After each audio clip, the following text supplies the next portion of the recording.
Hey everyone, Professor here. For today, we're going to be talking about the new update for PSO2 NGS. There isn't too much going on for July 12th, just more a continuation of the 11th anniversary event that's going on. So a new LTQ, some new scratches, and other little campaigns. But to start off with that LTQ or limited time quest, we have the Fortress in the Forest. So this is a new 4-player limited time quest that replaces the quiz from last week. To access this, as always with limited time quests, you just go to the quest counter, and then it's the first option. You're going to need a 3227 battle power because that's the only rank available and be around level 72.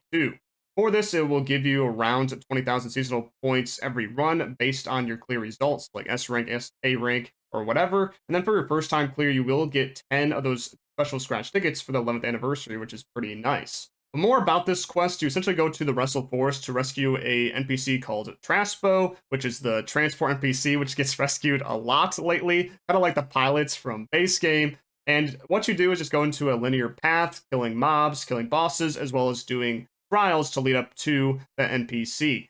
Along the way, you will find these Hindress Lilies, like I mentioned before, but these are kind of modified for this LTQ, which are way bigger blasts, like a bigger AoE, as well as do more damage. So I would highly focus on those if you want to speed run this quest. And then also the Geo Rock Bear makes a return as like a unique boss, exclusive to some LTQs, so that's pretty nice. And then also at the end, there is a Vardius guaranteed, which you get some drops from that. After killing him, a Emperor Rappy or a Great Rappy will always spawn, which can give you more strugments, triggers, etc. from its drops, even sometimes a special mini suit if you're really lucky. But let's look at the rewards for the entirety of this quest. There's quite a bit that can drop here. You can get the SA series if you're insanely lucky, but don't really count on it. You get like 2 Revel Coat weapons every single time, which have a high fix a chance, so that's pretty nice. You can get the Gold Prim Sword 2s and the Gold Prim Armor 2s for enhancing, and then just some other mix of equipment that don't matter as much. And then you get the Defi capsules, the Phase 2 ones every single time, and instead of just 1 from like the quiz last week, you get 2 every single time. So they're really trying to push the dual quests so you can make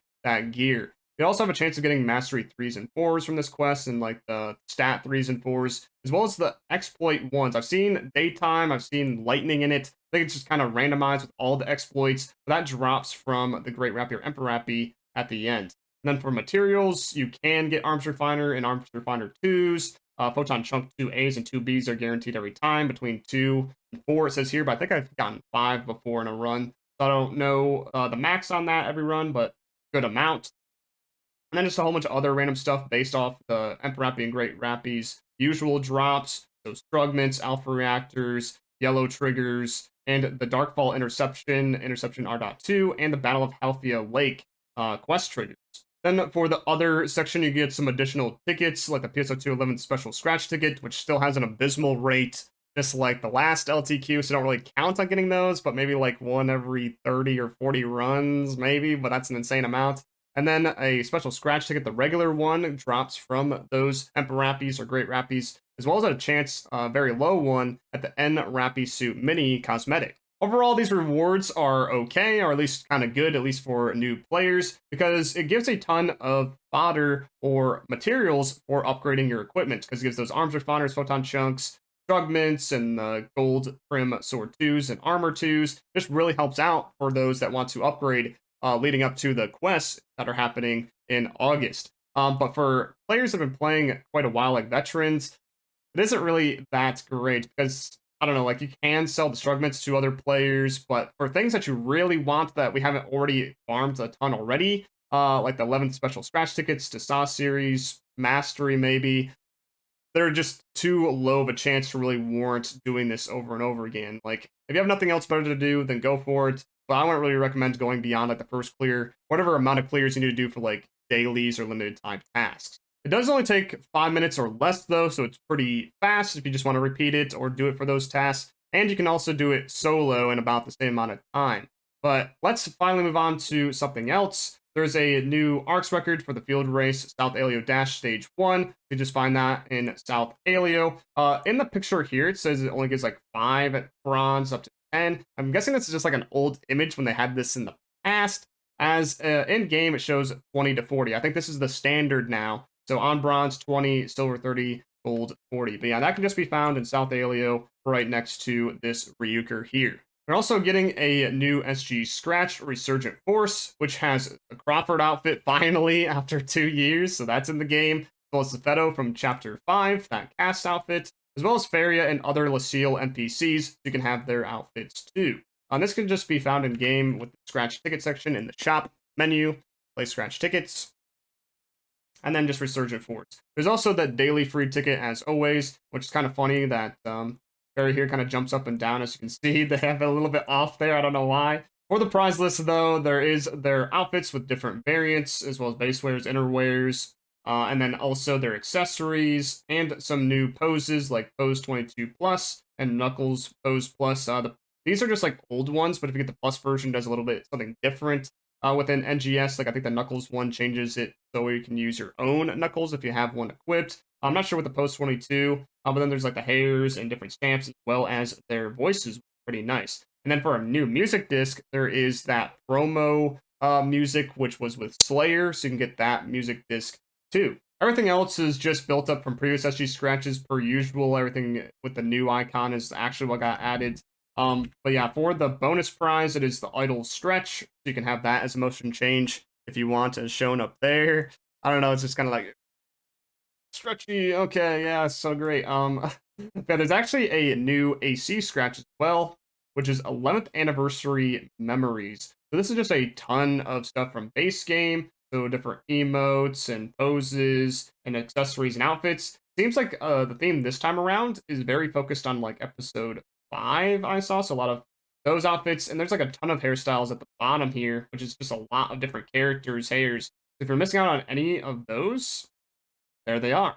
And then for the bonus prizes, there's a whole bunch of different ones. So the Parted Pigtails GV, the Vocal Performance 9, which I don't think has been in global yet, at least according to some other people. And those two can be traded in the player market, but these last 3 are not. So the Stratus Pose, this from the NPC from base game that played Hero.